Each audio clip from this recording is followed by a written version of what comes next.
Bismillahirrahmanirrahim. Assalamualaikum warahmatullahi wabarakatuh.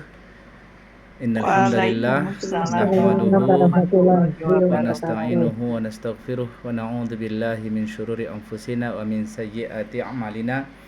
May yahdihillahu fala mudilla lahu wa may yudlilhu fala hadiya lahu. Asyhadu an la ilaha illallah wahdahu la syarika lahu wa asyhadu anna Muhammadan abduhu wa rasuluhu la nabiyya ba'dahu. Allahumma salli wa sallim wa barik ala nabiyyina Muhammadin wa ala alihi washabihi wa man walahu amma ba'd.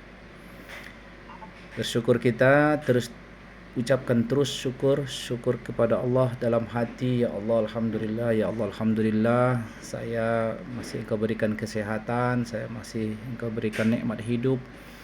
Karena dengan demikian saya masih mengaktualisasikan diri saya sebagai hamba-Mu. Ini rasa syukur yang selalu kita akui di dalam hati, walaupun tidak sempat dalam lisan, dan dalam lisan pun bagus ya, kita ucapkan alhamdulillah. Dan kita selalu menyadari bahwa seandainya diberi kesempatan pun buat kita untuk mengekspresikan syukur sehebat-hebatnya kita, sebenarnya kita nggak akan bisa menebus lunas itu. Karena dalil ayat Al-Quran, Allah berfirman, wa in ta'uddu ni'matallahi la tuhsuha. Kalau kalian berupaya menghitung nikmat Allah, maka kalian tidak akan bisa menghitungnya. Kalau kalian saja tidak bisa menghitungnya, bagaimana kalian bisa mengapresiasi kebaikan Allah kepadamu? Itu kan dari sindiran ayat itu nampak memang tidak akan mungkin kita menghitung segala nikmat itu. Normalnya orang kalau menilai sebuah barang divaluasinya, dinilainya. Nah, sementara kita sendiri tidak bisa melakukan valuasi terhadap nikmat Allah itu. Kalau kita tidak bisa memvaluasinya, bagaimana kita memberikan harga gitu kan. Oleh karena itu tidak ada kata lain, kita ucapkan alhamdulillah, alhamdulillah, alhamdulillah. Bapak Ibu sekalian, di dalam ruang Zoom ini terkait tema yang di-share di flyer atau di grup Bakata,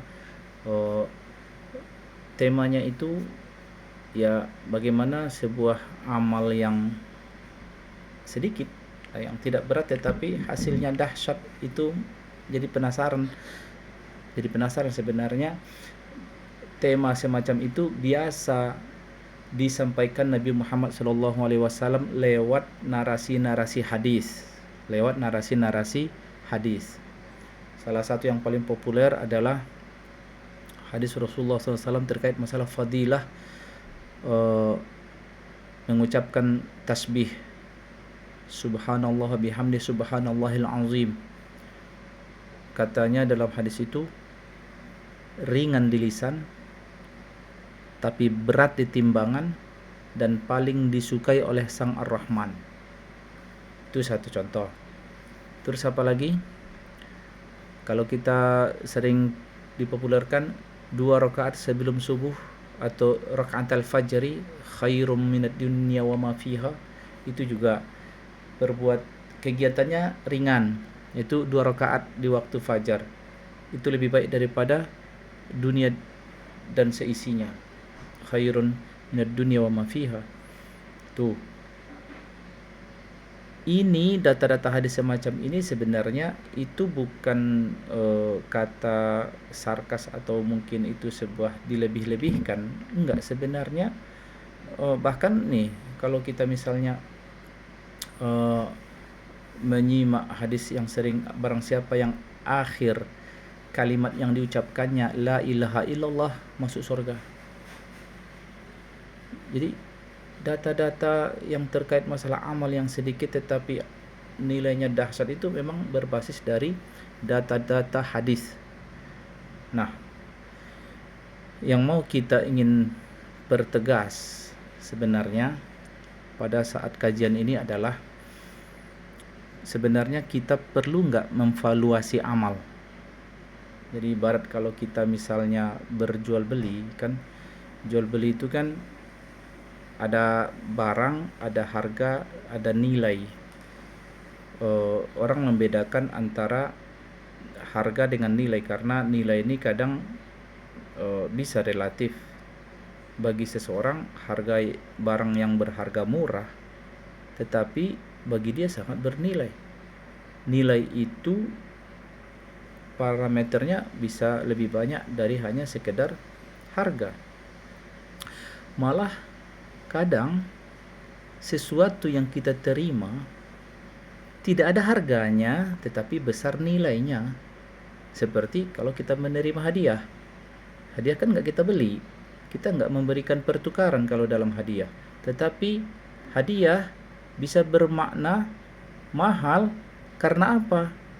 Antara lain mungkin karena tergantung siapa yang memberinya, ya kan? Kalau yang memberinya itu orang yang dia sayangi, yang dia kasihi, oh itu menjadi sangat berharga bagi dirinya. Nah, sepertinya amal juga nggak jauh seperti dari itu. Jadi postingan-postingan yang sampai ke HP kita itu kan memang banyak sebuah narasi motivasi bahwa lakukan ini maka engkau dapat pahala sekian, lakukan ini kau akan dapatkan pahala sekian.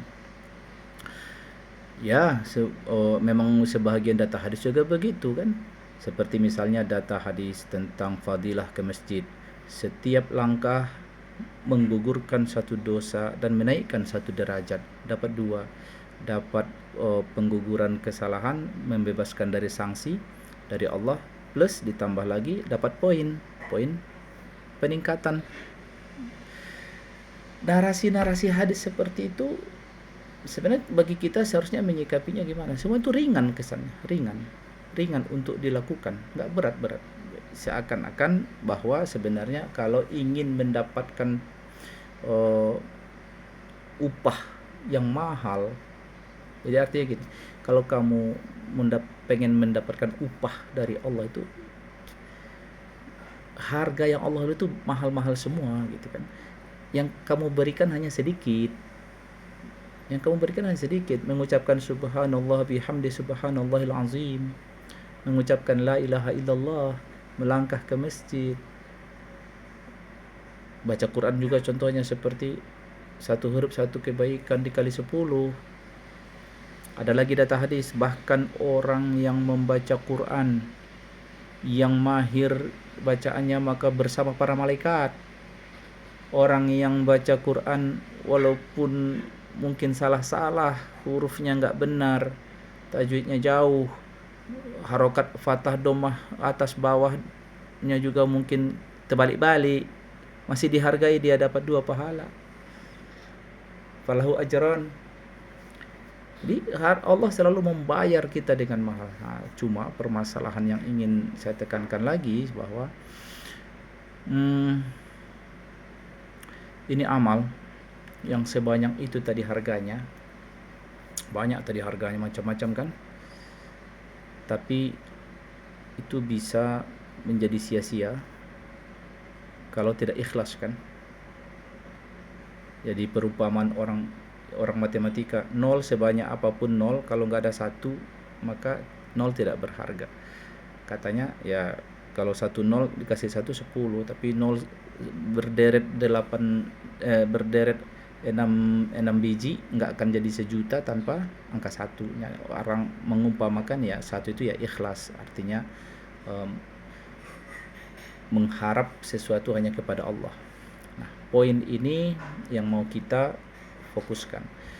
Jadi ternyata harga yang Allah tawarkan tadi yang mahal itu bisa saja nanti ternyata zong. Bisa ternyata zong karena cacat. Ya, cacat di harapan si hambanya. Nah, sekarang kita akan mengulik-ngulik perasaan kita terkait masalah amal ini. Kenapa perlu? Karena memang di balik amal itu kalau toh kita sudah lakukan, ingat, kalau toh kita sudah lakukan, karena tahapannya itu begini. Pertama, setiap orang itu ada niat baik, artinya ada rencana baik. Ketika dia dapat info amal ini berharga di sisi Allah, lalu dia tertarik, aku bisa melakukannya, aku pengen melakukannya, itu suara malaikat. Nah, upaya penggagalan pertama dilakukan oleh syaitan. Upaya itu berupa apa? Dia pengaruhi supaya sudah ada keinginan untuk melakukan tadi, Lalu syaitan masuk supaya ya, dia berusaha supaya jangan dilakukan. Lalu nanti ada lagi nanti dibalut dengan alasan-alasan yang biasanya alasan-alasan itu ya, niat baik itu biasanya kontranya kesenangan. Artinya eh, hawa hawa itu kan orientasinya enak gitu ya. Jadi kalau kesannya nanti sudah ada niat baik nih, nanti datang setan, dia coba menghalanginya itu ya, dia dimasukkanlah pikiran dalam hati seorang hamba ini, gak usah kau lakukan karena kau masih perlu melakukan ini, kamu masih perlu melakukan ini, banyak hal yang masih kamu harus lakukan. Tapi ternyata hamba ini ditolong oleh Allah. Akhirnya dia melakukan kebaikan yang disuarakan pertama tadi. Mungkin dia niat berencana tilawah, mungkin dia berniat sedekah, mungkin dia mau datang ke masjid, mungkin dia mau menolong orang, sedekah dan lain-lain. Nah, niat ini andai seorang hamba ini melakukannya, maka dia ditolong Allah untuk melakukannya. Tapi syaitan belum putus asa. Tapi kan sekarang bulan puasa syaitan dibelenggu, Pak Ustaz. Siapa yang membelenggunya? Kan di hadis itu nggak disebutkan siapa yang membelenggunya. Karena narasi hadis itu sufidat. Sufidat itu artinya bentuk majhul. Kalau orang yang sudah belajar bab kata itu kan tahu bina majhul itu kan al-fa'il la yusama fa'iluhu, al-maf'ul lam yusama fa'iluhu. Artinya sebuah narasi yang tidak disebut pelakunya. Itu bisa saja sebenarnya kita juga pelakunya. Seharusnya orang yang puasa itu memang membelenggu syaitan. Bisa juga dipahami seperti itu hadis itu. Nah, sekarang ditolong oleh Allah dia, lalu dia melakukannya. Tapi syaitan belum putus asa kan, dia terus berusaha. Dia bilang, jangan sekarang, nanti aja. Nah, upaya kedua menggagalkannya, dia disuruh tundanya. Udah disuruh tundanya, ternyata hamba Allah ini masih lebih kuat keinginannya untuk kebaikan karena dia dibantu dengan pikiran positif. Pikiran positifnya, ya saya hanya bisa melakukan ini sekarang, besok belum tentu saya ada waktu, apalagi umur nggak ada tahu siapa yang tahu. Akhirnya dia menang dengan tetap meneruskan amal itu. Tahap ketiga, syaitan belum putus asa, dia pengaruhi lagi hamba ini. Dia bilang, ya udah kalau gitu lakukan aja, nggak usah lama-lama, yang penting tertunaikan aja, selesai gitu kan. Nah, artinya cepat-cepat aja. Itu upaya syaitan juga untuk, kalau syaitan tidak mampu menggagalkan seorang hamba, maka paling tidak dia downgrade kualitasnya. Udah di downgrade kualitasnya, mungkin, tapi hamba ini bisa saja ditolong oleh Allah. Ditolong oleh Allah pikirannya, datang pikiran positif lagi, lalu sebenarnya amal yang baik itu yang itqan. Jadi karena ada hadis bahwa Allah senang kepada hamba apabila dia beramal atqanahu, dia bikin optimal. Kalau Allah tolong hamba ini, ya dia perbaikilah amal dia sebaik-baiknya dia lakukan. Sebaik-baiknya dia lakukan. Ya kalau sholat dia nggak buru-buru, kalau tilawah juga dia nggak apa-apalah, nggak usah ngajar volume, biarlah mengejar ya kualitas. Oke, nggak apa, itu dulu sebuah pilihan. Tapi dia sholat juga begitu. Lalu anggaplah dia dimenangkan oleh Allah, kalah lagi syaitan ketika dipengaruhinya supaya buru-buru. Terus di poin ini mulai lagi syaitan tahap berikutnya. Dia gagal ternyata untuk menyebabkan amal orang ini buru-buru, tapi atau mendowngrade-nya. Ada lagi yang lebih dahsyat setelah itu. Dimasukkan lagi pikiran negatif dalam pikiran si hamba ini.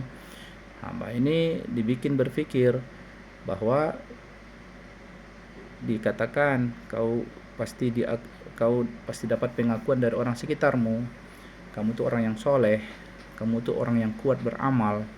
kamu tuh orang yang sangat serius dalam hal, kalau dalam hal ibadah kamu sangat mendahulukan akhirat ketimbang dunia. Hembusan-hembusan perasaan itu memang membuat senang hati hawa, selera kita, ya enak dapat pengakuan dari orang itu sesuatu hal yang menyenangkan gitu. Nah, hal-hal yang menyenangkan semacam inilah yang disebut nanti di pikiran-pikiran si hamba ini yang berakhir dengan namanya riya tadi. Jadi riya ini sebenarnya berakal dari pikiran. Jadi kalau kita misalnya jeli merasakan apa yang kita pikirkan, apa yang dalam diri kita, cuma masalahnya kan membedakan mana suara setan, mana suara hati, mana suara hawa, itu kita harus banyak belajar. Karena sebagian orang berkata semuanya dibilangnya kata hati dia. Enggak. Jangan dianggap semua kata hati itu baik. Ada syaitan di situ, ada pikiran-pikiran negatif di situ, ada hawa, selera di situ yang juga itu lebih condong kepada buruk ketimbang kepada baik. Nah, jadi hembusan-hembusan perasaan yang dihiasi oleh syaitan dalam diri ini kalau Allah tidak menolong hamba ini, selesailah di situ, syaitan menang. Artinya ya memang saya perlu pengakuan itu, memang saya perlu saya memang menikmati itu, menikmati pengakuan orang itu. Nah, ini bisa bukan cuma cacat amal, sirna jadi jadi gak ada dibuang jadi dibuang bisa. Nah, itu kalau dalam hal amal batin ini. Nah, tapi kalau Allah melindungi hamba ini dengan perasaan tadi, dengan hiasan-hiasan amal, hiasan kenikmatan, senang dia dapat pengakuan, aku pasti diakui sebagai orang yang ahli ibadah, aku pasti diakui orang jago dalam aku mungkin yang religius, ya dapat pengakuan dari orang, siapapun orang itu, orang dekat atau orang jauh, pokoknya selain Allah aja. Berarti menang syaitan. Tetapi kalau dia tepis, dia lawan, masih ditolong oleh Allah dia, maka pikiran positif yang melawannya adalah enggak, aku enggak butuh pengakuan orang itu. Pengakuan orang ini bisa saja berubah. Sekarang dia puji saya, bisa saja nanti kalau dia nggak senang sama saya, dia caci saya, dia fitnah saya, macam-macam. Jadi orang ini nggak usah dipegang perasaannya. Kenapa? Orang labil secara umum gitu kan, gampang kadang senang tiba-tiba berubah. Itulah hati manusia, karena hati manusia itu dibolak-balik ya. Oleh karena itu rugi betul aku kalau hanya bersandarkan harapan kepada pengakuan orang. Lagi pula kurang apa sih bagi aku pengakuan Allah. Nah, jadi dia berpikir ibtigha wajhillah, bagaimana dia fokus mencari perhatian Allah. Ya udah, enggak, aku perhatian Allah aja cukup gitu kan. Itu berarti dia ditolong oleh Allah. Jadi pangkalnya riya itu dari tawaran syaitan. Ya, selama kita tidak menerima tawaran itu, kita nggak jatuh kepada riya sebenarnya. Perasaan itu selalu pasti, tawaran-tawaran itu di perasaan pasti ada datang. Yang penting kita dalam hati yang terbangun atau tidur atau lalai. Kalau kita lalai mungkin ya kita hanyutlah dengan tawaran itu. Tapi kalau kita ditolong oleh Allah, ya itu tadi datang pikiran positif. Kalau ditolong oleh Allah, hamba ini gagallah menjadikan amal itu menjadi riya. Lalu apakah syaitan putus asa? Belum, dia masuk lagi. Dipujinya lah hamba ini. Jadi beda tadi, kalau tadi nomor riya itu kan dibayang-bayangin pengakuan orang. Kalau ini dipuji dia, wah hebat kali kau ya, udah dalam kali batinmu ini, sudah halus kali perasaanmu. Banyak orang nggak sampai ke level ini loh. Kamu tuh bisa sampai ke menjaga amalmu supaya tetap ikhlas. Hebat kau. Nah, pengakuan hebat inilah yang disebut dengan ujub. Kalau dia tertarik dengan pengakuan ini, jatuhlah amal itu jadi ujub. Dan ujub ini meruntuhkan amal, menjadikan hamba itu stuck gitu kan, berhenti. Jadi makanya teori ujub ini dikembangkan dalam dunia bisnis. Artinya ya ini kan berasal dari teori tasawuf sebenarnya, tapi orang barat kan mempelajari bagian-bagian ilmu tasawuf itu, terus mereka aplikasikan ke dunia bisnis. Artinya kalau dalam bisnis jangan pernah merasa puas dengan pencapaian, karena itu menghentikan inovasi gitu. Itu ke dalam dunia tasawuf yang seharusnya tujuan itu akhirat, orang bisnis menggunakannya untuk dunia memang. Tapi kita fokus ke teori akhiratnya aja, bahwa ujub itu menyebabkan berhentinya orang beramal gitu. Karena udah merasa puas, sudah cukup, dia merasa mengagumi diri gitu kan. Al-Quran berfirman, Allah berfirman dalam Al-Quran, wala tuzakku anfusakum. Jangan kalian anggap diri kalian itu baik, jangan kalian anggap diri kalian itu bersih. Wala tuzakku anfusakum. Jangan kalian anggap diri kalian itu baik, jangan anggap diri kalian itu bersih, suci, jangan. Wallahu yuzakki man yasha. Sebenarnya Allah lah yang dengan kuasa Allah lah, dengan izin Allah lah, kalau seseorang itu ingin pada posisi, kalau Allah, seseorang hamba itu sampai kepada posisi bersih.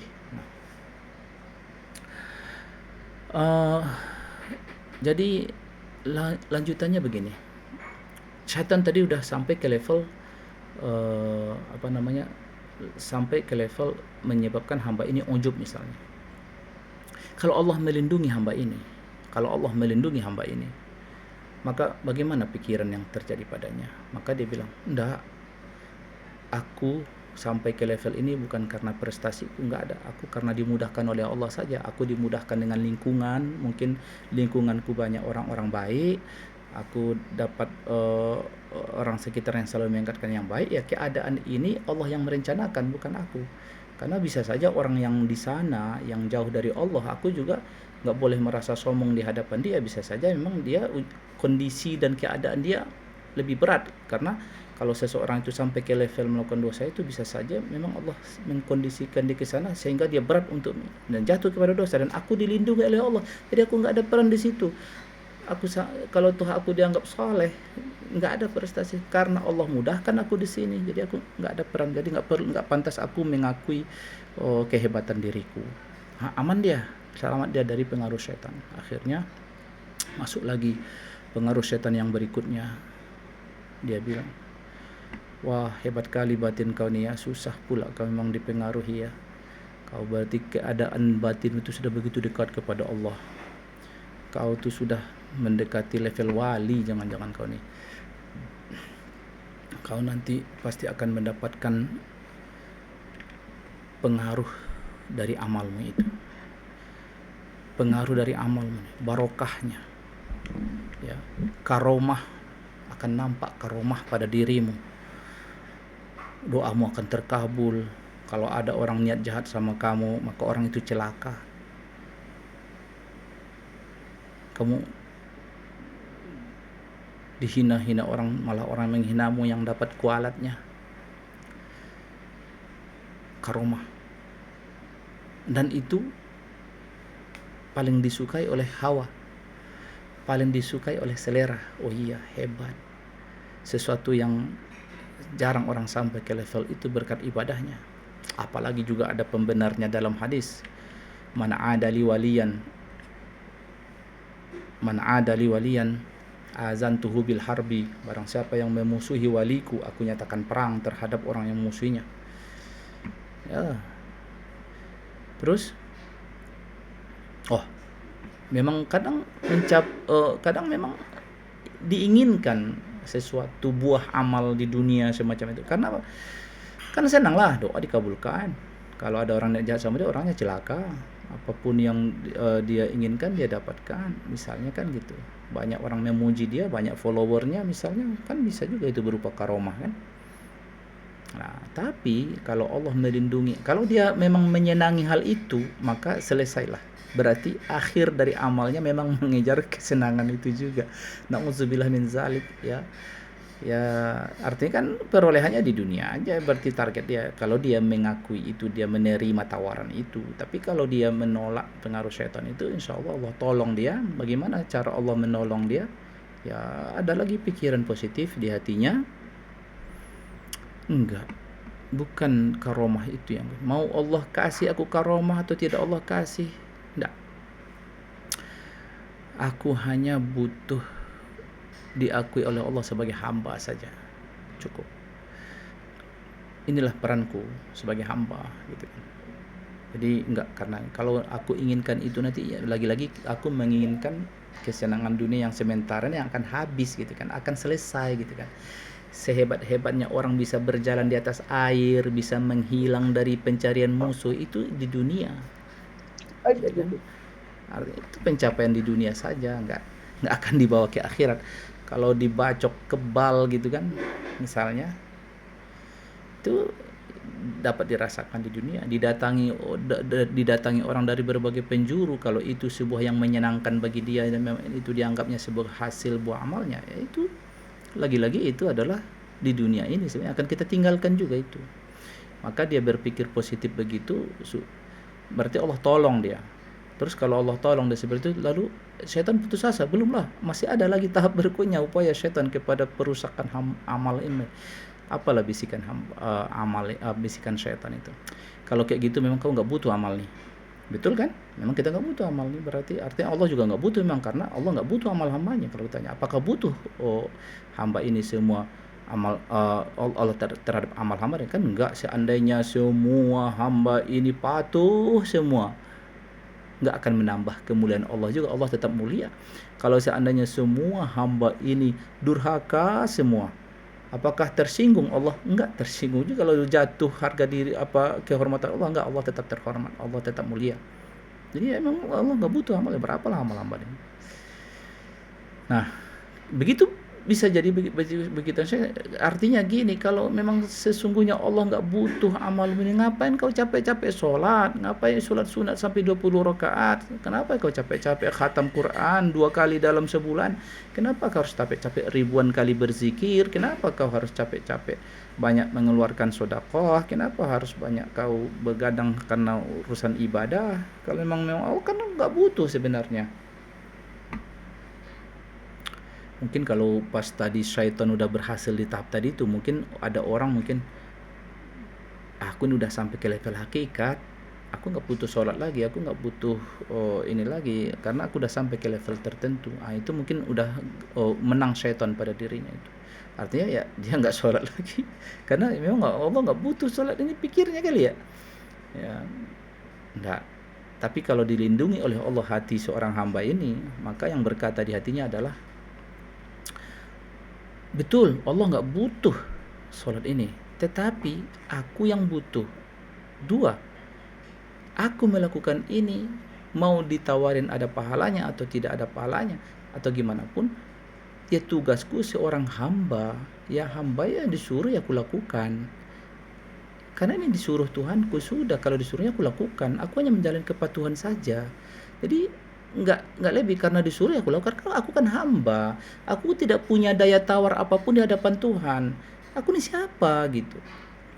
Kalau Allah suruh aku sholat, Allah suruh aku banyak berzikir, karena disuruhnya. Aku ini hambanya, aku nggak punya daya tawar sehingga nanti kalau nggak aku lakukan gimana. Itu kalau sama manusia mungkin kita punya daya tawar, aku sama Allah aku nggak punya daya tawar apapun.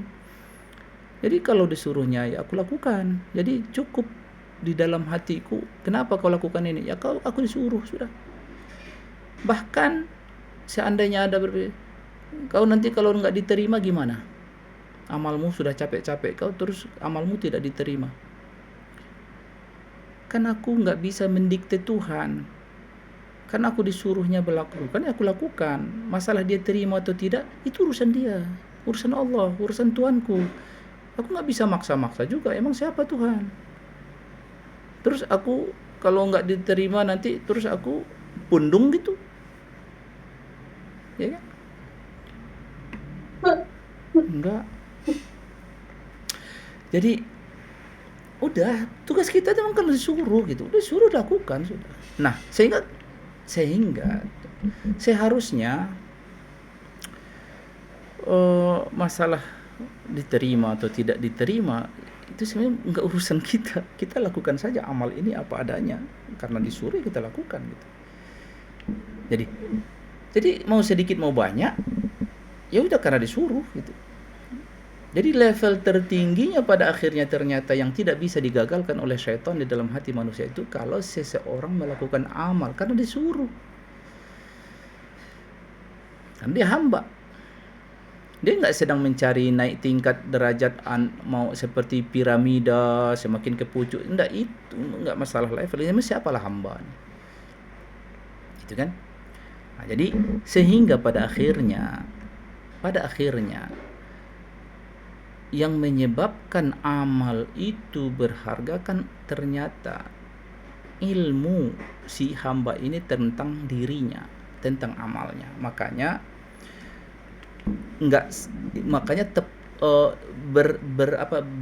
bersesuaianlah Allah berfirman dalam Al-Qur'an, yarfa'illahu alladhina amanu minkum walladhina utul ilma darajat. Bersesuaianlah ayat itu, Allah angkat derajat orang beriman dan yang berilmu. Jadi beriman dan berilmu maksudnya itu kenapa? Karena iman itu dasar, pondasi yang sangat utama. Tanpa iman nggak ada gunanya nanti kebaikan ini kan.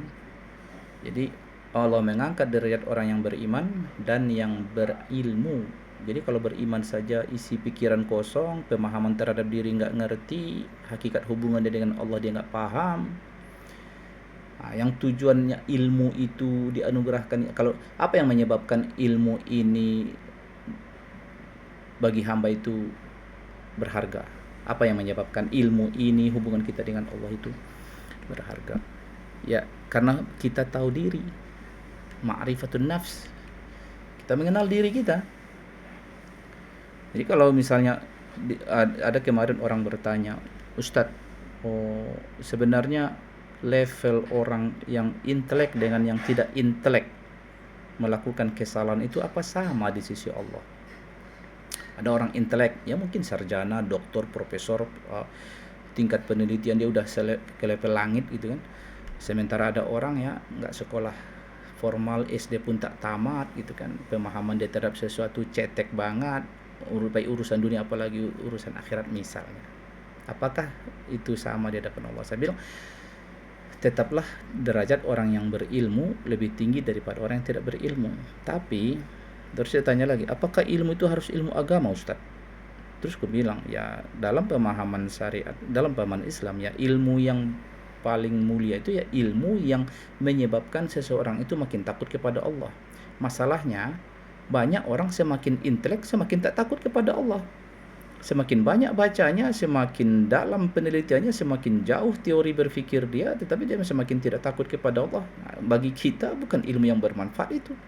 Dia biar ilmu, kita nggak salah, dia sampai menemukan teori ini, menemukan teori itu, tapi ujung-ujungnya dia nggak takut kepada Allah. Nggak ada tercipta pemahaman hubungan antara dirinya dengan Tuhannya.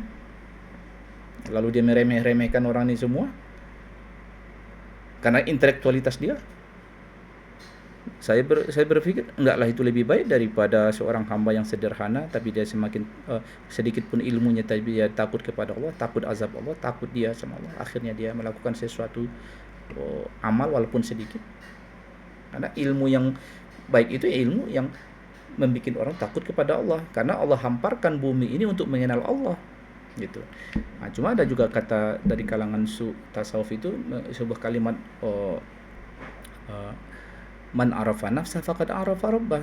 Ya, kalau orang yang mengenal dirinya otomatis mengenal Tuhannya. Artinya betapa penting setiap orang mengenal dirinya. Artinya gini, semua amal yang kita lakukan seharusnya didasari atau di dalam lingkungan pengetahuan dan pemahaman yang terhadap diri, hubungan diri kepada Allah. Nah, ilmu yang kita maksud inilah yang menyebabkan amal yang sedikit bisa jadi dahsyat. Malah dengan ilmu yang pemahaman hubungan diri dengan Allah minim, tapi dia memang banyak melakukan kebaikan, is okay. Itu kita serahkan kepada Allah ya, masalah itu nanti. Cuma bahwa banyak data-data yang sampai kepada kita melalui data hadis betapa karena perkara yang sedikit, perkara ilmu saja seseorang bisa melebihi jauh derajatnya dibanding orang ahli ibadah. Nah, terus gini, Ustadz, ini arahnya Ustadz ini mau orang supaya jangan banyak sholat tarawih apa, atau biar jangan orang nggak banyak berzikir, atau biar jangan orang banyak nggak usah bersedekah banyak? Enggak, karena pada sesungguhnya orang yang sampai beramal itu sudah ada muatan rasa takutnya kepada Allah. Karena ada rasa apa tuh? Contoh puasa misalnya. Puasa ini kan sebuah amal yang khas ini. Nggak seperti sholat. Sholat kan bisa dilihat. Orang bergerak, sujud, ruku. Puasa nggak bisa dilihat puasanya. Karena kalau orang itu mau nggak puasa lah dia bilang puasa, bisa saja. Orang nggak bisa melihat puasa itu. Karena puasa itu memang hanya rahasia Allah. Artinya gini, puasa ini kalau hanya sekedar level riya susah lebih gampang ria itu pada sholat, lebih gampang ria itu pada tilawah, lebih gampang ria itu pada i'tikaf ketimbang puasa ini. Kenapa? Memang rahasia betul, hanya dia yang tahu dengan Allah. Oleh karena itu ada pujian Allah bagi orang yang puasa kan. Nah, cuma memang tetap ada nanti di level tertentu tadi ujub masih bisa dirusak dengan ujub, dirusak dengan itu tadi harapan duniawi di baliknya misalnya. Jadi ya pada akhirnya materi dari kajian kita sore ini sebenarnya adalah supaya tetap kita mawas diri bahwa hati-hati di dalam tumpukan amal yang sedang kita kejar ini ada musuh kita yang selalu berupaya ingin menggagalkan kita, membuat kita kecewa nanti di akhirat. Nah, kita harus selalu sadar itu dan ingat, tak ada yang bisa menolong kita melawan musuh yang satu ini kecuali bantuan dari Allah Subhanahu wa taala. Maka kita ucapkan auzubillahi minasyaitonirrajim. Aku berlindung kepada Allah dari pengaruh syaitan. Kenapa? Karena dia melihat kita tidak melihat dia. Orang yang kalau seandainya perang ya lebih besar kemungkinan yang tidak bisa melihat musuhnya dikalahkan oleh yang dapat melihat musuhnya. Tapi sayang Allah sama kita, dia persilahkan kita supaya minta tolong sama dia. Qul a'udzu, katakanlah a'udzu birabb, aku berlindung kepada Allah. Jadi kita dalam menghadapi musuh yang satu ini harus minta tolong sama Allah. Lindungi aku ya Allah. A'udzu billahi minasyaitonir rajim, atau a'udzu min hamazati syaitan wa a'udzu bika min ayyahdurun. Ya, aku berlindung kepadamu ya Allah dari pengaruh suara-suara pikiran negatif dari syaitan dan jangan sampai mereka menghadiri. Itu harus selalu kita lakukan sebagai umat Islam. Kenapa? Jangan heran kalau manusia ini ada seperti syaitan, full syaitan. Kata-katanya seperti syaitan, perlakuan seperti syaitan, buruk. Nah, kalau toh dia kelihatan baik tapi di baliknya buruk, itu full syaitan. Nauzubillah. Jangan-jangan ini orang dia tidak memperlindungkan dirinya kepada Allah sehingga orang itu jadi budak syaitan. Kita harus sering itu mengucapkan Quran. Dan banyak juga salah satu cara kita menghindar dari pengaruh syaitan itu adalah banyak zikir. Salah satu kalimat yang dalam hadis disebutkan, orang siapa yang mengucapkan la ilaha illallah wa la syarikalah lahul mulku wa lahul hamdu wa huwa ala kulli syai'in qadir, maka dia terhindar. Ada pengaruh. Jadi memang ada sesuatu di luar alam nyata ini, di metafisik yang kita lihat ini ada kuasa Allah yang lebih dahsyat lagi. Jadi kita orang yang beriman percaya atas data-data hadis itu kita amalkan. Jadi ini pengaruh syaitan. Nah, selemah-lemahnya hamba pada akhirnya dia gagal, ternyata dia kalah sama syaitan, sering kalah, tapi Allah masih sayang sama kita ya, masih ditunggunya kita mengaku bersalah, terus kita mengatakan ya Allah aku minta maaf, ya Allah aku minta ampun, tolong aku salah, aku jelek. Dan itu pun amal juga, mengaku bersalah itu amal juga. Jadi jangan pernah berhenti, selalu beristighfar. Dan Rasulullah mencontohkannya nggak kurang dari 100 kali, kadang nggak kurang dari 70 kali. Dalam hadis lain 100 kali dalam sehari Rasulullah beristighfar. Nah, kita tiru itu. Ini materi kita. Jadi sebenarnya supaya kita selalu mawas diri saja dalam amal ini, hati-hati gitu ya, hati-hati dalam kesungguhan kita beramal, mawas selalu, minta tolong selalu kepada Allah. Nah, kita pengen sih diterima amal ini, kita pengen diterima, kita pengen nanti di akhirat kita menyaksikan amal ini. Tapi ini tadi ada satu bagian tadi di godaan syaitan yang terakhir itu ya. Sebenarnya kau kan tak butuh amal nih. Apalagi bagian itu nanti dia bilang begini, ngapain kau capek-capek beramal? Kan ada hadis Nabi mengatakan bisa saja orang itu dari awal dia beramal sebagai amal ahli surga, tetapi takdir sudah berlalu bahwa dia amal calon ahli neraka. Lalu orang itu melakukan sebuah kesalahan dan ditabrak motor mati, lalu dia masuk neraka. Orang bertanya, waduh, kebaikannya selama ini sia-sia dong, masa nggak ada penghargaan sama sekali? Kan kita udah bilang, apalah bagi Allah amal hamba. Sementara sebaliknya, bisa saja hamba ini dinilai orang sudah calon ahli neraka, jahat betul, tidak ada baiknya ini orang, tetapi takdir dia memang masuk neraka, tetapi takdirnya memang masuk surga, sehingga dia melakukan amal ahli surga, mati lalu masuk surga. Ada di situ hadis di Arba'in, hadis sahih loh hadis itu.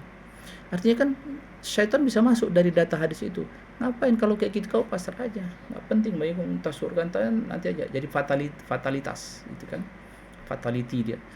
Nah, ini kalau sampai pikiran yang semacam itu, bagaimana melindungi, bagaimana suara positif dipikiran untuk melawan itu? Kita bilang, ada Imam Ghazali menjelaskan di kitab Minhajul Abidin, dia bilang apa? Seandainya pun aku sudah melakukan kesalehan ini, kepatuhan ini, lalu Allah memasukkanku ke dalam neraka, aku tidak menyesal. Aku akan lebih menyesal, aku akan lebih jelek ketika Allah memasukkan aku ke neraka gara-gara aku durhaka. Gara-gara aku durhaka aku masuk neraka, itu lebih aku sesali ketimbang Allah masukkan aku ke neraka. Tapi ingat, Al-Quran, Allah berfirman dalam Al-Quran, Innallaha la yukhliful mi'ad. Allah tidak memungkiri janjinya, bahwa aku patuh. Allah berjanji dalam Al-Quran bahwa orang yang beriman dan beramal soleh akan Allah berikan surganya, akan Allah amankan dia dari api neraka, Allah selamatkan dari hukuman.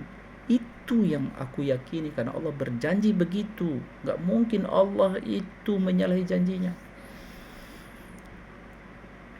Situlah bagian terakhir untuk mengamankan pengaruh pikiran syaitan tadi, ya, karena Allah berjanji gitu kan. Nah, oleh karena itu kita ini menjadi hamba-hamba Allah yang, ya, Allah perintah ya kita lakukan. Jadi oleh karena itu ada beberapa deret ukur amal-amal yang akan kita lakukan itu dalam praktek kehidupan kaum muslimin itu apa? Kalau kita melakukan sebuah amal itu karena perintah Allah, dua karena perintah Rasulullah, atau bukan perintah tetapi karena meniru Nabi Muhammad. Ada lagi level ketiga, yaitu meniru orang soleh. Jadi meniru orang soleh itu bukan taklid buta, karena orang soleh itu berdasarkan ilmu, dia meniru dari Rasulullah, ya kan. Jadi levelnya itu kita kepatuhan kepada Allah, jelas ada teks hadis seperti kita sholat 5 waktu, kita puasa Ramadan sekarang, kutiba alaikumusiyam syahrul ramadan alladzi unzila fil Qur'an hudal linnas. Ini perintah ayat Al-Quran bahwa kita melakukan amal-amal, bahwa dimulai puasanya dari fajar hingga maghrib, perintah Al-Quran. Bahwa kita sahur mendekat kepada waktu, jangan jauh-jauh jaraknya ke fajar, sahur itu jarak 10 menit sudah berhenti, itu meniru Nabi Muhammad. Kalau kita sholat tarawih 20 rakaat, meniru salafus saleh, meniru para sahabat, karena mereka murid pertama Nabi Muhammad. Inilah kegiatan kita secara umum, nggak ada lebih dari itu, nggak ada inovasi yang lain lagi. Kita patuhi Allah, kita patuhi Rasulullah, kita meniru Nabi Muhammad, dan paling jauh lagi kita meniru orang-orang yang meniru Nabi Muhammad, atau meniru murid-murid Nabi Muhammad, orang-orang soleh. Nah, itu waktu kita masih ada beberapa menit lagi, supaya lebih ini boleh kita adakan ada pertanyaan-pertanyaan yang masuk nih. Saya langsung aja dari Angelin. Dalam tasawuf itu bukankah suatu yang perlu guru takut jadi salah arah, jadi hilang akal Pak Ustadz? Maksudnya yang perlu guru takut jadi salah? Tasawuf itu kategori ilmu aja. Tasawuf itu adalah ilmu ini, dunia keislaman itu dalam hal ilmunya dikategorikan ada aspek keyakinan, itu namanya ilmu tauhid misalnya kan, mata pelajarannya ilmu tauhid atau akidah. Kalau terkait masalah hukum-hukum, perintah-perintah itu merealisasikan wajib atau sunat atau itu dapat hukum syariat biasanya. Nah, kalau tasawuf itu bukan yang dua itu, tapi aspek keindahan. Artinya keindahan perilaku, kejujuran, keberanian, ketawadukan, keikhlasan. Nah, terus penyakit-penyakit hati, nah, itu jadi bukan jadi hilang akal sih, justru itu pembagian disiplin ilmu ya. Oke, banyak secara tidak langsung kita belajar. Tapi kalau kita baca hadis Riyadhus Shalihin secara umum itu tema perhiasan diri itu masuk dalam kategori ilmu tasawuf ya, berbasis hadis ya. Dari Bu Desi Maziyah, mohon penjelasannya tentang belenggu syaitan. Kalau kita nafikan, kita ingkar ayat Al-Quran, kalau kita takwilkan itu ayat Quran, hatur nuhun. Itu bukan ayat Quran, itu hadis ya. Tentang masalah belenggu syaitan di bulan itu hadis ya, hadis. Jadi hadis itu narasinya dengan bahasanya suffidatis syayatin. Itu memahami bahasa Arab itu harus dengan pemahaman bahasa Arab. Jadi bukan mentakwilkan, artinya bahasa kalau misalnya disebut mentakwil atau ditafsirkan, takwil itu kan sama dengan tafsir atau yang nggak ditafsirkan karena suffidat itu belenggu. Nah, belenggu kita tahu sendiri, belenggu itu terbuat dari besi, tapi nggak mungkin kan itu.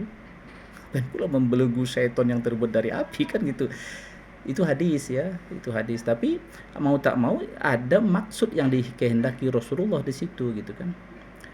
Ya, saya boleh aja sih kalau ada orang membayangkan dia berimajinasi ada syaitan terus tangannya diborgol gitu kan. Terserah dia sih. Yang narasi itu, tapi orang memahami bahasa Arab nggak kayak gitu. Orang memahami bahasa Arab itu ada narasi itu majaz ya. Majaz itu artinya kata pinjaman gitu kan, dipinjam belenggu gitu kan. Dalam bahasa Indonesia juga sering gitu kan. Seperti misalnya kalau hatiku terpaut padanya, terpaut itu kan dipaut ya, diikat gitu kan. Enggak sih, ada sesuatu makna lain ya kan. Sama seperti orang luka batin, luka itu berdarah nih, tapi dipakai kepada luka hati. Kenapa? Majaz, bahasa begitu gitu. Al-Quran itu level tingginya balaghah gitu ya. Jadi kalau kita memahami Al-Quran tanpa balaghah itu kita merendahkan Al-Quran gitu. Karena Al-Quran itu sendiri adalah narasi yang tertinggi yang tak mungkin ditandingi manusia. Nah, kalau ditanya bagian apanya dari Al-Quran yang mu'jiz itu, bagian apanya dari Al-Quran yang tak bisa dikalahkan, jawabannya bukan vokabularinya tetapi susunan kata-katanya. Itulah balaghah ya, sama urutan-urutan Al-Quran itu ya. Jadi kalau dibilang takwil itu bahasa Arabnya sama dengan tafsir ya, dijelaskan. Itu kalau itu boleh kok, kalau memang maksud menjelaskan itu boleh. Tapi yang jelas tadi itu bukan Al-Quran ya, itu narasi hadis dan banyak riwayatnya, dan semua dijumpainya dengan narasi bina majhul. Maka seharusnya orang harus belajar bahasa Arab memang. Kalau nggak belajar bahasa Arab maka percaya sama gurunya aja lah ya, supaya jadi guru ya. Atau misalnya gini, aku selalu merekomendasikan kalau ada rasa ingin tahu yang hebat, rasa ingin tahu hebat terhadap Al-Quran, tuntaskan belajar bahasa Arab supaya enak memahami Al-Quran, supaya nanti kita jangan dihoyak-hoyak oleh orang yang tidak mengerti ya. Belajarlah bahasa Arab, insya Allah akan dapat kelautan pemahaman dan kelapangan pikiran dengan Al-Quran ya. Ibu Yeni, kenapa manusia itu tidak semuanya Islam, padahal kalau semua Islam aman dunia? Tahu, Allah pengennya nggak begitu ya kan. Allah pengennya begitu kan. Allah juga bilang kalau sa'allahu hadahum ajma'in, kalau Allah pengen ya Allah beri hidayah mereka semua, kalau Allah mau. Tapi Allah nggak mau, siapa pula yang mengatur Allah. Tapi Allah ada maksud, pasti ada kehendak yang lain yang Allah kehendaki pada hambanya. Terus yang lebih penting lagi ya, ingat satu kalimat ayat Al-Quran ini, hati-hati kita. Ini pertanyaan yang semacam ini termasuk waswas syaitan. Ya, tapi ada penangkalnya. Apa penangkalnya? Ayat Al-Qur'an. Apa itu? Allah berfirman dalam bagian ayat Al-Qur'an, Allah berfirman, "La yus'alu amma yaf'alu wa hum yus'alun." Allah bukan pihak yang diperiksa. Allah bukan pihak yang terdakwa yang harus ditanya, kenapa begini, kenapa begini, kenapa begini. Bukan, justru manusialah yang menjadi pihak terdakwanya. La yus'alu amma yaf'alu wa hum yus'alun. Inilah penangkal pikiran-pikiran yang seakan-akan tidak ridho dengan kenyataan. Ini kenyataannya Allah kehendaki begini. Terus apa kehendak Allah? Ya buat kita semua, liyabluwakum ayyukum ahsanu amala. Supaya Allah tunggu siapa yang keluar dari bumi ini yang terbaik amalnya. Lewat apa ini? Lewat kenyataan, ada yang beriman, ada yang kafir, ada yang taat, ada yang durhaka, ada yang baik, ada yang buruk. Nanti biar Allah tunggu siapa hamba Allah yang ahsan amala. Yang Allah disengaja begitu. Iya, Allah rencanakan begitulah. Siapa kita gitu kan ya. Tapi alhamdulillah kita dalam kehidupan dunia yang begini nih enggak Allah biarin tanpa petunjuk. Alhamdulillah ada petunjuk, ya kan, dititip petunjuk Al-Quran, ada Nabi Muhammad menitipkan pesan, ada yang bisa diikuti supaya selamat. Jadi enggak dibiarkan kita di rimba belantara tanpa arah. Ada, alhamdulillah. Maka berbahagialah orang yang mendapat petunjuk. Tuba, ya. Assalamu ala man ittaba'al huda. Selamatlah bagi orang yang mengikuti petunjuk. Ada pertanyaan lagi, Pak Sueb Rosidi, Pak Ustadz Edi, ada dua sisi dakwahnya, ada yang niat jelek disimpulkan syaitan, yang baik disimpulkan Allah. Apa itu malaikat atau kolbu? Karena yang ada di diri manusia, yang ada syaitan, ada kolbu, malaikat. Iya, jadi penjelasan Imam Ghazali, saya mengulangi penjelasan Imam Ghazali dalam kitab Minhajul Abidin. Khawatir bentuk jamaknya khawatir bukan khawatir bahasa Indonesia ya. Khawatir tunggalnya, khawatir bentuk jamaknya. Dalam penjelasan itu khawatir ya, yang disebut dengan suara dalam hati itu banyak variannya. Itu tadi ada suara dari Allah, ada suara dari malaikat, ada suara dari syaitan, ada suara hawa nafsu gitu. Kayak gitu, hawa nafs. Jadi yang musuh kita tuh syaitan, tapi syaitan ini memperalat hawa gitu kan. Dan Allah baik sama manusia itu. Suara pertama selalu suara baik sebenarnya. Jadi suara negatifnya itu memusuhi yang baiknya. Jadi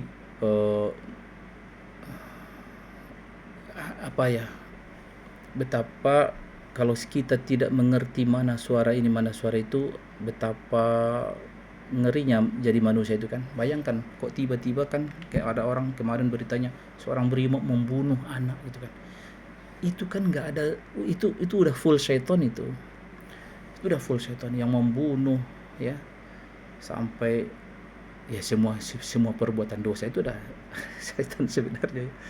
Jadi bisa orang jahat sama orang tuanya, bisa orang menzinai anaknya, itu Masya Allah, itu na'udzubillah. Belum lagi harta orang, belum lagi kalau misalnya yang menggelapkan APBN itu ya.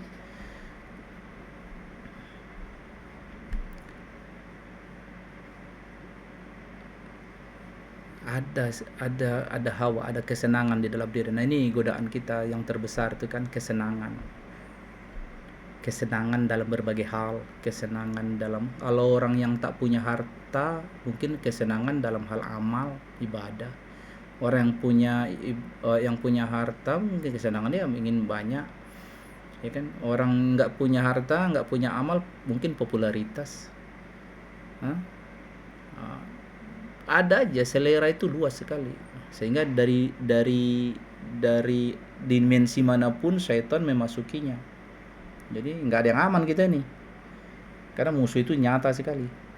Kan disebut alam ahada ilaikum ya bani adam alla ta'budu syaitana innahu lakum adu mubin. Kutipan dari surah Yasin itu kan. Tidakkah sudah aku ingatkan kepada kalian wahai anak-anak Adam, alla ta'budu syaitan, jangan kalian menjadi budak syaitan. Innahu lakum adu mubin. Itu musuh yang nyata, bukan musuh yang goib yang enggak ada atau misalnya diremeh, enggak, itu nyata sekali. Itu ya. Jadi kalau pertanyaan tadi apa itu malaikat atau qalu, memang ada suara-suara baik di dalam diri kita ya. Nah, suara baik itu bisa disebut dengan dari Allah, ada yang dari malaikat ya, atau lammatul malaikah gitu ya. Nah, terus yang mengambil keputusan untuk kita berbuat di situ disebut al-fuad. Fuad. Dalam diri kita ada bahasa yang diterjemahkan hati itu ada sodru, ada qalbu, ada fuad, ada lubbu. Nah, bagian yang mengambil keputusan kita akhirnya melakukan kesalahan atau kita melakukan ketaatan itu adalah, mohon maaf Ustadz, azan maghrib. Alhamdulillahirabbil alamin. Baik, sampai di situ ya semua. Kita sudahi dengan kafaratul majlis. Subhanakallahumma bihamdika asyhadu an la ilaha illa anta astaghfiruka wa atubu ilaik.